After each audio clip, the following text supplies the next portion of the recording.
Uyishintshe kakhulu because izindlu besihlala kuzo nje bezingagcolisi beziwa zibe namanzi yabo ngoku nomzwa nomxhaso nento ethile and namanzi futhi nanka kufishane yaphuma nje amanzi khona nje uchintshile kakhulu akufani.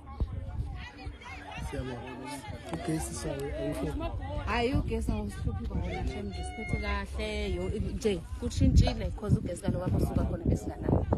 amanzi bekude izindlu nazo bezinesimeni sesibhedayo nje yabona ngoku ugesi sinawo uma ufuna ukuchaja uchaja endlini awusayi uyochaja kamlungu uchaja apha endlini upheka apha endlini. Yes. Hayi ke siyabonga sisi that's why sithi ke siyabonga ukuthi akunabantu abanjenga nawe ababona ukuthi iANC kule minyaka ewu30 iphethe uwenzile umehluko kodwa ke funa wazi ukuthi njengoba iANC uqhubeka kuyivotela siwenzile umehluko kuwo nakuma millions abantu bale South Africa iwenzile umehluko bakhona kodwa abangakawutholi umehluko.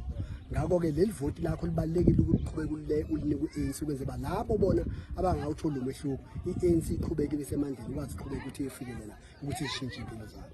Sibonga kakhulu that's why kubalekile leli vote lakho ufuna ulazi balohle libalekile ngoba njengafikile uANC wayishintsha impilo yakho then usemncane uzothola abantwana then labantwana labo bazokhula babe nedingo then isidingo seANC uba iqhubeka iphathizwe kubaleke kakhulu kubaleke kuthini uqhubeke ikwenzele okunye okuningi ngakho lokho seyikwenzele bona okubonayo nawukujalelayo but iqhubeke futhi iyofikelela nakwabanye engakafikeleli kubona abakhona abantu eSouth Africa lapho esigakabafakela amanzi esigakabafakeli izindlu sakhona futhi ukuthi abanye abanjenga nawo thola ukuthi abuluzekelo la sifakela izindlu sifakela ugesi sifakela umgwaqo amanzi nangu umpopini la ubona ukeyadini kodwa ungathola ukuthi ngokwazi khona zonke lezi zinto abantwana benu bayasiyabondla